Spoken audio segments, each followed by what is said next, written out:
lovely little gay people in my phone. I don't have a clever preamble into today's topic, but I do need to get past the 30-second point where YouTube censors sensitive words, so let's make some metaphors. Okay, today we're going to be talking about friction, senses, pleasure, scissors, half-peeled open clementines, and hey, bananas even, because this is not a genital essentialist video. And I hope that was 30 seconds because I'm sure genitals is flagged by YouTube, but it probably wasn't, so don't skip the ad. Anyways, as the title well implies, today we're talking about sex. Well, kinda. I'm actually about to make some pretty wild assertions about gender and sex, so buckle up, because some of you are about to be very mad at me, and this video is probably not going where you think it's going, and isn't that the fun of it? Anyways, to start from the top of the iceberg, if you don't know, Grindr is a popular casual hookup app predominantly used by cis gay men. Its simple interface, which from personal observation through gay guy friends, typically involves a ping followed by a pic of, well, hole, and then a feature that indicates distance from one another and typically ends in, a hole in one. It launched in March 2009 and ever since has been a staple for circuit gays, questioning or curious young men, and famously, DL trade. In November 2022, the app went public on the stock market, giving it capitalism's golden stamp of approval and solidifying it into the mainstream. Grindr was part of the culture now, even to straight women. Not because they were on it, but because their husbands were, and they started to recognize the notification sound constantly emitting from their phones. All this to say, an app equal in prowess, scale, user accessibility, safety, and popularity has yet to emerge for lesbians. And as the prevalence and visibility of lesbian and sapphic spaces has increased over the past decade, many have begun to ponder, why is that? But before we get into today's chaos, and on the topic of things YouTube doesn't let me say, I have something fun to share. My friends at Valessa and I are sending out free toys or gift cards for toys to everyone who signs up to my giveaway. Now, if you haven't heard of Valessa before, they're a bi-woman company for all things sexual wellness, and I honestly love what they stand for. Their whole mission is about helping people feel comfortable, exploring, embracing, and celebrating their sexuality without shame. And I think that's something we could all use a little more of. One thing I really appreciate is how thoughtfully everything is designed. The packaging is super discreet, everything is made from premium silicone, rechargeable, waterproof, and just feels really high quality. A few of my favorites, the Air Vibe is kind of a classic for a reason. It combines G-spot vibration with clitoral suction, and don't let the cute little case fool you, it is surprisingly powerful. I've also really liked the Pebble because it's incredibly comfortable to hold, and I love that the suction and vibration can be controlled separately.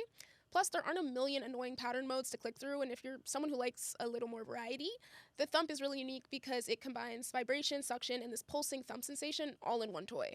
It definitely stands out from a lot of other products I've tried.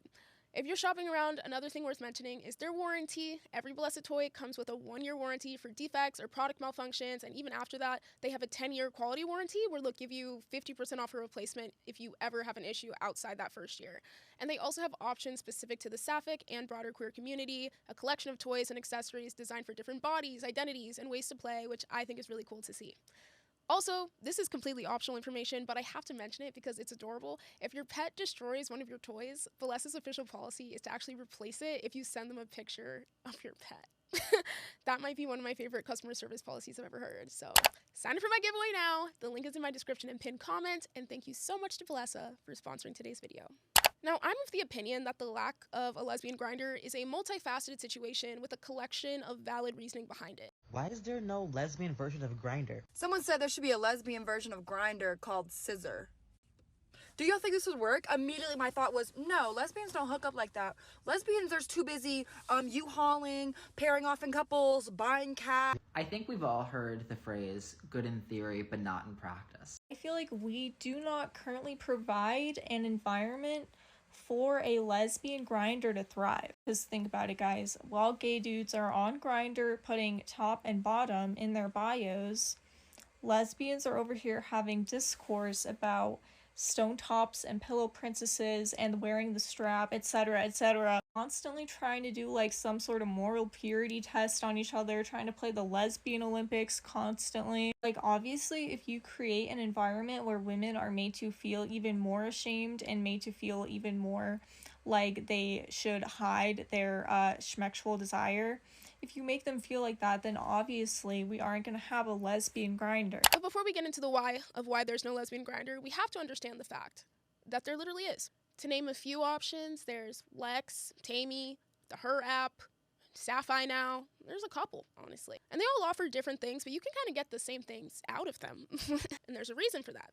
Around the time Grindr launched, there was an app called Brenda, now WAPA, which still exists and also sustains itself primarily on a subscription model, and I'd assume is mostly targeted at Gen X and older millennials. And as recently as this year, the app Safi launched, which has an interface that's most physically similar to Grindr, and at least in this stage, is definitely designed and branded to be sex-forward.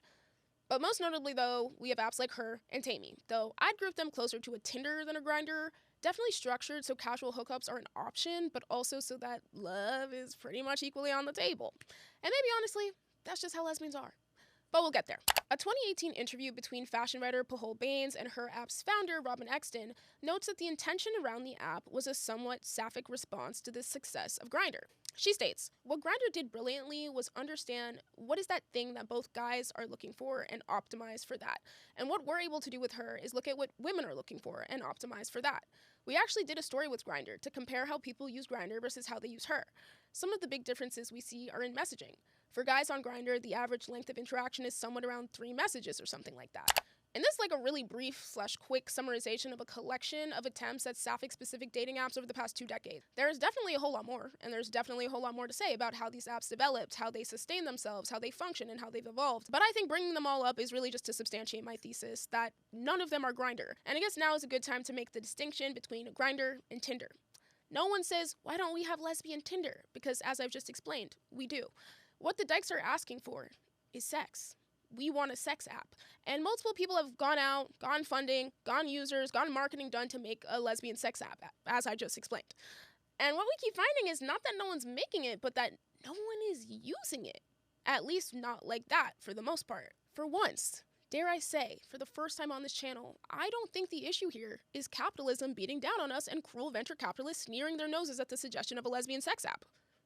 They are out there, and they have been. The issue is that that's low-key not our bag. Another quote from the Her founder states, the average time to meet up on a male platform is typically around a couple of hours, while on a female platform, it's around 7 days. So it's just completely different kinds of experiences. And it makes sense, because women have grown up thinking about personal safety, or what they're going to talk about when they meet this new person. As we started unpacking all of this, what we realized is that it's not really about LGBTQ people not having their own platform, but about women not having a platform that had been truly built for them. So it's not that no one wants to put money behind a lesbian sex app, but in a sentence said by literally no one ever, lesbian sex just doesn't sell.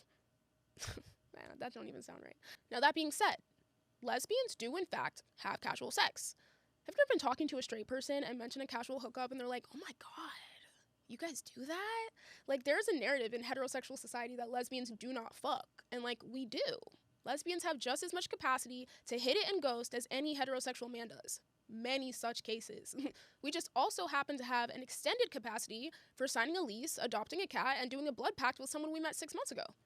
God forbid we contain multitudes. But look, Sapphire launched, and it's out there. I met with some of the team at a launch event they had in New York, and they have some really sick privacy protocols and vetting processes to make sure the app is safe and not being co-opted by predatory cis men, as has happened with other apps. The interface is similar to Grindr's. It's got the top and bottom feature, all the suggestive shit, like it's functionally lesbian Grindr. But this is probably the first time a majority of you have heard about it, right? And I would gander, that's because, is it what we really want? So I decided to ask an expert. My name is Casey Tanner. I use they and she pronouns. I'm a gender and sex therapist. I work with a lot of relationships. I'm also the founder and CEO of a therapy practice called the Expansive Group, when we work with clients all over the world. At Queer Sex Therapies, Casey Tanner is a queer therapist and couples counselor. She also just launched her new YouTube show, Third Wheel, that follows Casey essentially crashing happy queer couples dates and uncovering the tiny, wholesome, everyday moments behind healthy queer relationships. I am spending time with real queer couples, and I'm sort of putting them through some activities that I've designed to bring out the dynamics between them, because some of them have been together 15 plus years. So I want to know what's making that work. There's obviously wisdom I bring to the table as a couples therapist, but I actually think that the wisdom that folks who have been doing this for 15 years and making it work is more interesting or rarer to see and to get. So yeah, I put them through these activities, I interview them, and I try to harvest the wisdom, that like hard-earned wisdom that only comes when you've woken up next to the same person and like hated their guts and still found a way to like love each other that day. Mm-hmm. So I think I'm having a lot of conversations about benefit of the doubt, accepting each other's imperfections, sex over decades, sex over years and decades, polyamory. It's playful, it's tender, and it's challenging. It's like queer couples therapy, like the show on Netflix, right? It is, except that I'm not there to therapize. I'm actually there to learn from them. I'm like, you share your wisdom with me. And I think it's actually unlike any show on TV, on YouTube, in that we're not trying to harvest drama. We're not trying to like show like these people at each other's throats. I think it's a real test for the viewer's nervous system and attachment style. Like, can you sit and watch two people who just love each other? Like, what is that like? Can you tolerate that? I think it's an interesting litmus test for people who watch it. So if this video leaves you in a crisis of identity, which it really might, stay tuned. The link is down below to check that out. Like, what's the most common issue that you see amongst lesbian couples? Decreased sexual desire over time. And it's not the same thing as what people call lesbian bed death. And it's not that people aren't attracted to each other anymore. It's that it gets harder and harder the longer you're with someone to create those contexts that like really turn us on and really bring our sex lives to life. That's not true for everybody, but I would say the folks who land in my office, they want to be connecting more sexually. They really crave that, they value that, and they just don't have the tools to get there. And what do the tools usually look like? Like, what does it look like to address that in relationships between two women or two sapphics? Totally. Yeah, I mean, so much of it is unlearning everything that sapphics were taught about sexuality, this idea that we're supposed to look at someone we're attracted to and sort of get turned on out of nowhere, is just not at all how our biology works, not for most of us at least. For a lot of us, I mean, especially those of us who have had any sort of level of traumatic experience, we're really attuned to signals that tell us, like, are we safe in this moment? Can we trust in this moment? And that's not just about whether or not the person in front of us is safe and trustworthy, because a lot of that we bring to the table in our own bodies and our own history. So that can look like having to actually invest in and create a context that allows you to bring that desire out. So that could look a number of different ways. So for example, you know, for me, I'm somebody that I need to go on a date before my desire is going to show up. If I'm in a long-term relationship, like my partner can't just turn over in bed and initiate sex and me just be there and ready for it. I need a ramp up. I need a warm up, and not just a physical warm up like foreplay. I need an emotional warm up. Like I need to know sex is on the table, and then I need to even do work to turn myself on and get myself ready and in the right mindset. So a lot of what I talk about with those couples is, what does it look like to turn yourself on? How do you cue to one another that sex is on the table and that you're trying to create a sexy environment together? I mean, the thesis is like, it's okay if sex takes some work. Ideally, there's also some ease, but it's okay if it takes some work. I think it's nice to hear and be reminded of, even though there is a stereotype around lesbian bed death, it's nice to be reminded of that sex does not even just come naturally and constantly, even within like couples who love each other so much or even with straight couples. Yeah, 100%. Even with straight couples, yeah. But within like this idea that for the past, I think Grindr launched in 2009, so the last like near 2 decades, there hasn't been an app based around casual, lustful lesbian You should sex. start it, Nia. You should start it. Why do you think there's no lesbian Grindr? Yeah. Well, I think there should be a lesbian version of Grindr, but I think it would have to look so different in order to actually be successful and have users. I think it starts with, number one, the different way women are socialized to think about sex. As compared to gay men, we just we are not as in the habit of celebrating casual sex and celebrating high degrees of sexuality or high numbers of sexual partners.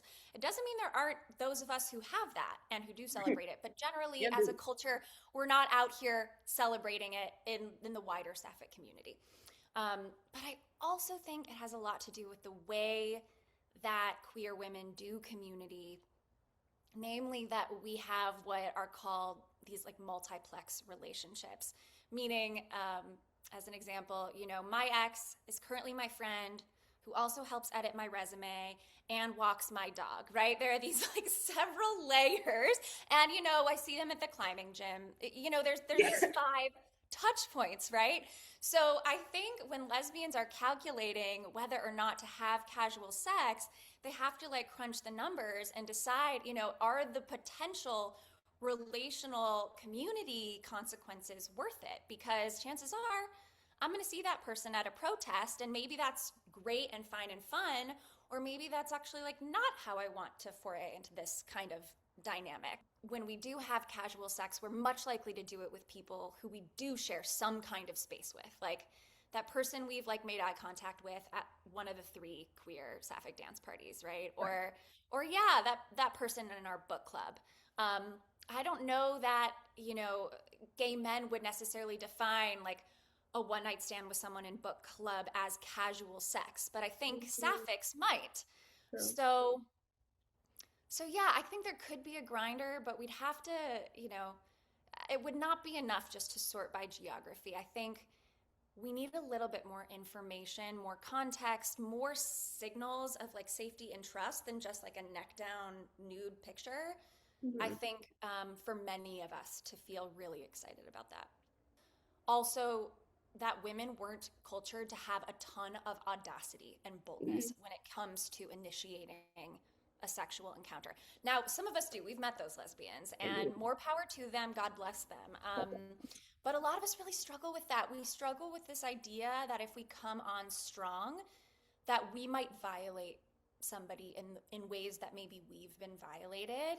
And of course, it's like good and beautiful to not want to do those things. But I think we sometimes swing a little too far to the other end of the pendulum, and then nothing happens. You wink a few times back and forth, and maybe both of you would love to have sex, but it never happens because we're shy. I saw a take that was like, one reason a sapphic Grindr wouldn't work is because we as a community are so so apt to hyper police one another. Like when we're having pretty much bi-monthly discourses about whether it's heteronormative to even take strap, how are we supposed to overcome the societal shame to post that publicly? And then also what you're saying about like knowing we're gonna see each other probably. Gosh, I feel frustrated. I feel frustrated about conversations about us taking strap heteronormative. I'm like, come on, like can we just have fun? Can we just have a good time? Like, I'm not out here preaching heteronormativity, but we've gone too far. If that's the conversation, we've gone too far, I think. Gay men have a much clearer understanding of what it means to be a gay man homogeneously than lesbians do across the board of what it means to be a lesbian. And like we're still here arguing in 2026 about what it means to be a lesbian. So there will be arguments and disagreements around the community about who the app is for. And like, I don't know. Like, I don't know if there's a question in that. Like, I think, but I think what you're saying like struck something for me in that this is also social. Like it is there. I think it all comes down to like the socialization of so many different aspects of being a marginalized gender, and then trying to market it to like as one thing when it's actually it might not be just for one group. Right. I think there is a question in that. I think probably 1,000 questions in that, but the one that comes to mind is like, yeah, maybe, you know, we can talk all day long about the way that we were cultured up until this point and what that's done to us.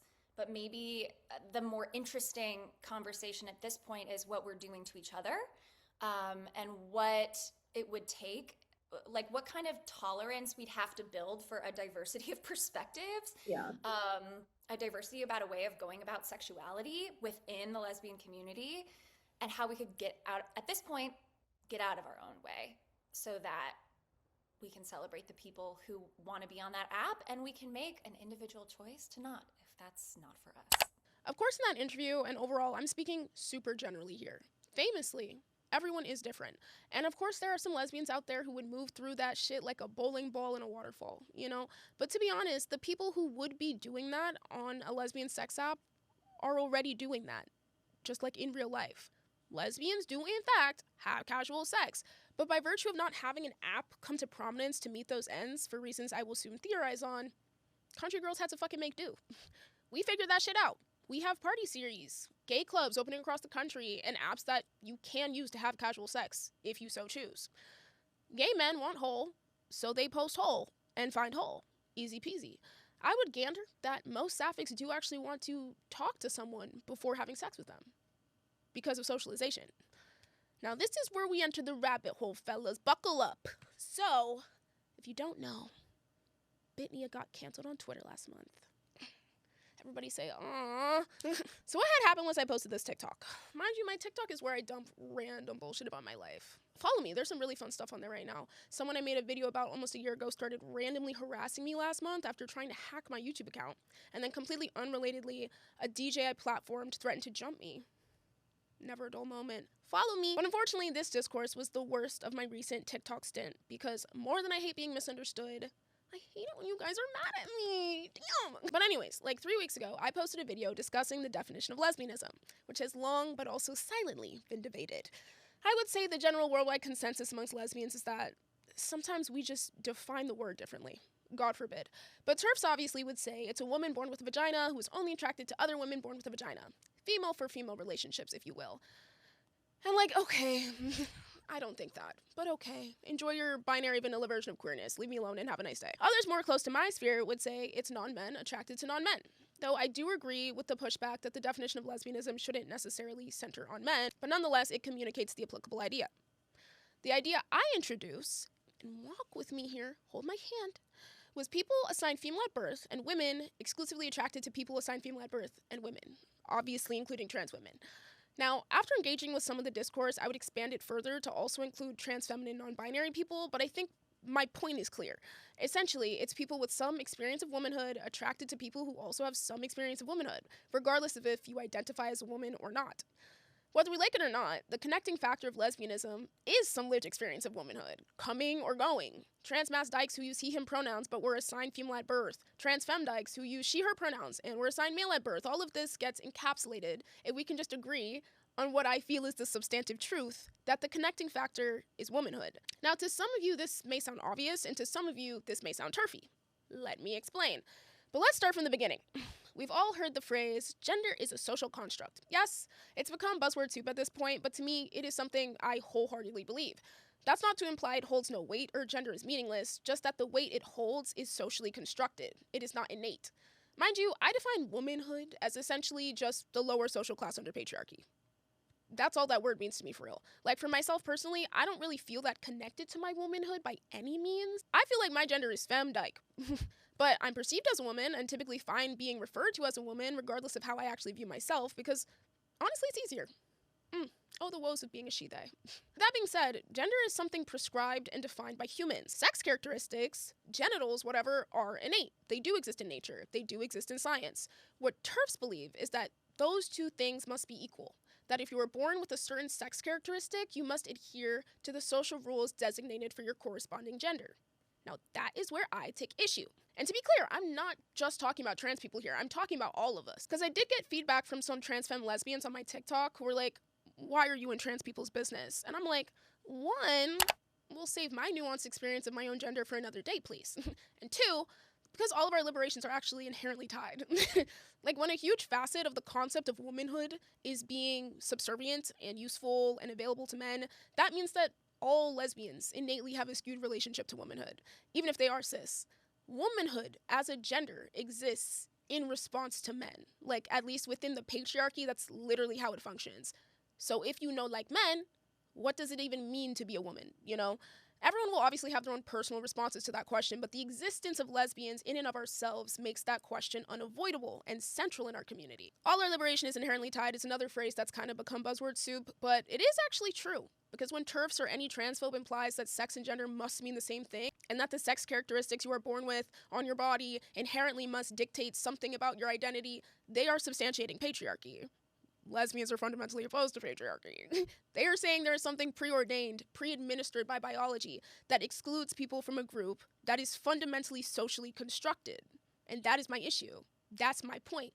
Because wrapped up in the question of what is the definition of lesbian is to really water it down. Where do trans people fit in this? How do we make sense of this without being transphobic? And I think because TERFs have co-opted language like assigned female at birth or assigned male at birth to be immediate indicators of this false innate connection between sex and gender, we within the queer community typically steer clear of using those terms. Despite the fact, I do think there is productive dialogue to be found in being able to notate the experiences we all know that we're referencing using those terms. Or terms like it. I'm not even that committed to the terms, honestly. But we're just not allowed to really say it, or the bigots get mad. And people use AFAB or AMAB like nouns when they are verbs. Like, you can't be AFAB. I am not AFAB. I was AFAB. It was something that happened to me.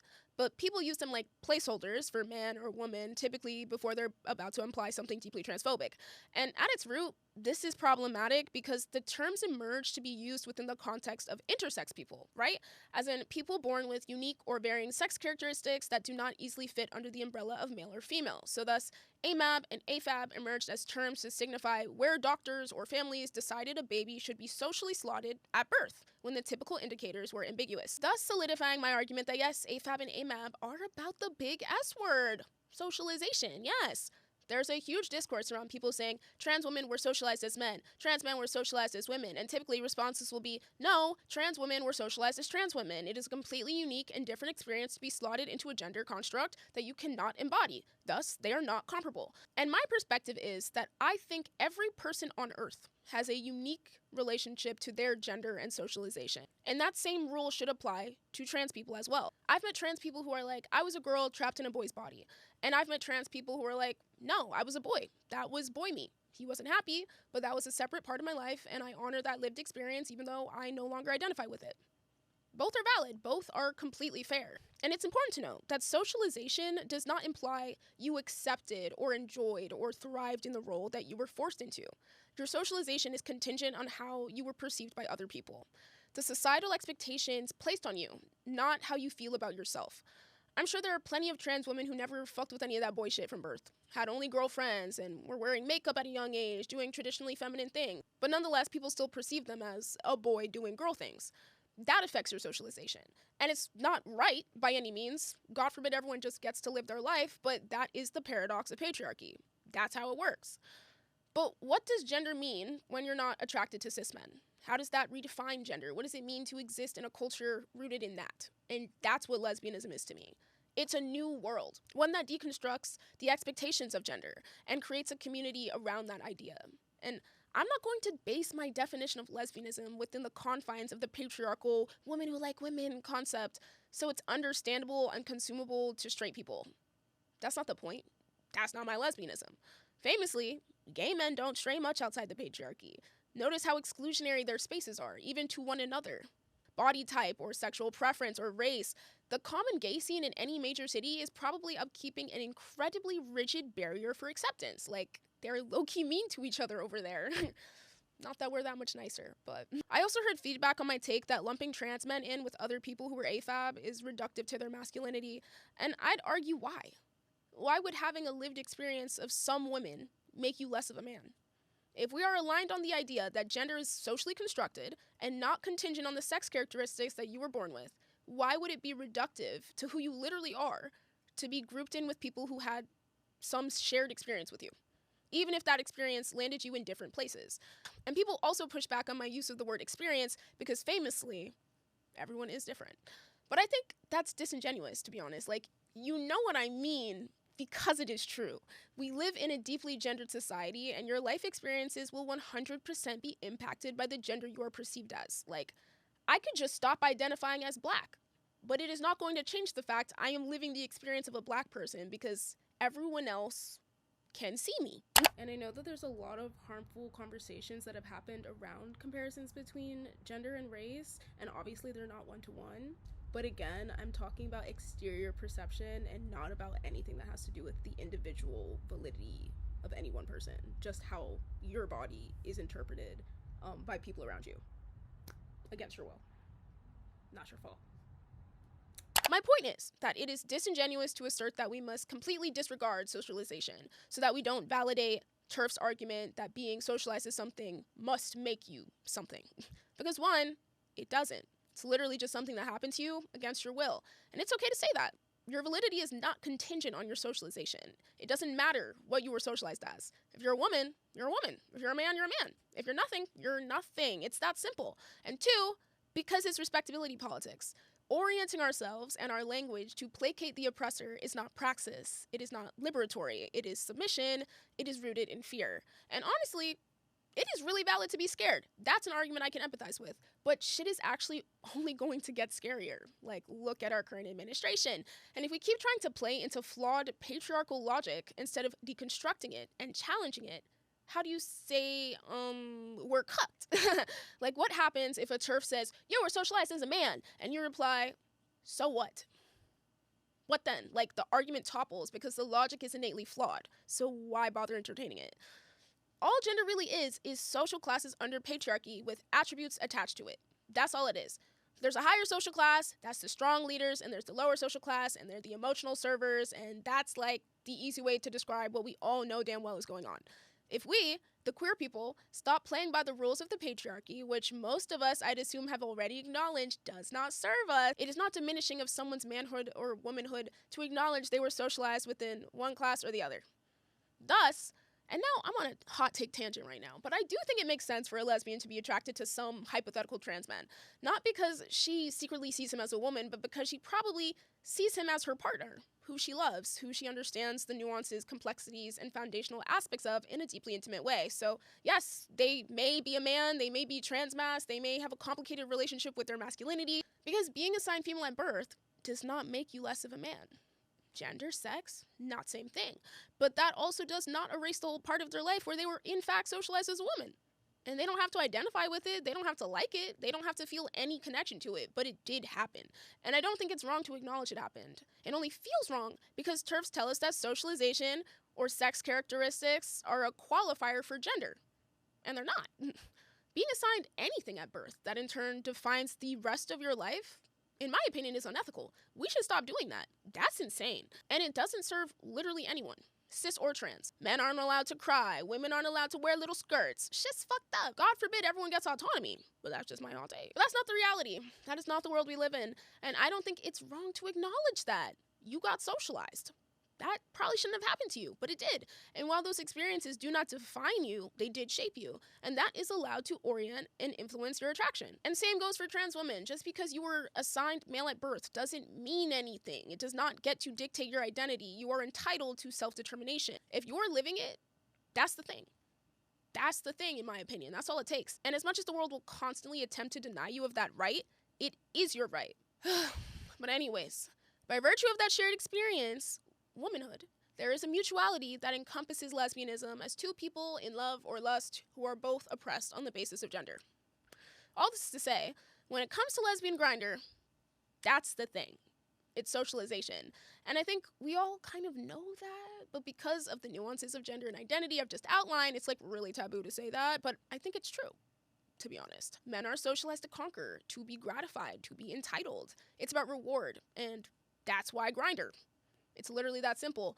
You want something, it's at your fingertips. You don't have to really do anything to earn it. You don't even have to show the other person basic respect if you don't want to. Like, think of Grindr even in comparison to straight Tinder.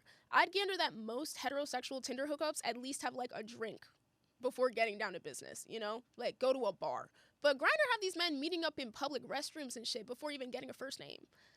And the reason behind that is socialization. Like, and that's not to say that no lesbians feel that innate conquer reward urge, but as I said before, the ones who do have figured it out without a damn app. We just did it. We just go outside and fuck. Like, we don't have lesbian Grindr because we don't really need lesbian Grindr. At least at this stage of society. Sure, it may be nice. It might be nice for some people in some places, but for me personally, I got on Sapphire. I sent my one wink. I thought about it, and then I was like, damn, that's literally a stranger. I'm gonna be in her bed. She gonna be in mine? Let me grab my rose toy or call my ex, which, by the way, is one of the gifts you can get from my giveaway with Valessa. Link down below. The rose toy, not the ex. Love you, Valessa. All this to say, the resources are there. The society is not. The society that would have the lower class replicating the actions of the higher class identically just because, like, I guess it's legal and fiscally possible to do now does not make it realistic because, like, patriarchy. And yeah, I think that's my thesis. I have a feeling I just said a lot of words that are going to start a lot of discourse, but I hope you guys can engage with this in good faith and continue the dialogue, because I'm saying all of this at risk of pissing a lot of people off. But it's because I genuinely care. Like, I want better for us. I want us to be able to engage in good faith dialogue without constantly bending to the will of people who will never respect us. I want us to listen to each other in good faith, even when we disagree. I want us to try and understand each other. I want a liberated community. I want a new world. So I'm trying to help build it. I heart you guys. Thanks so much for watching.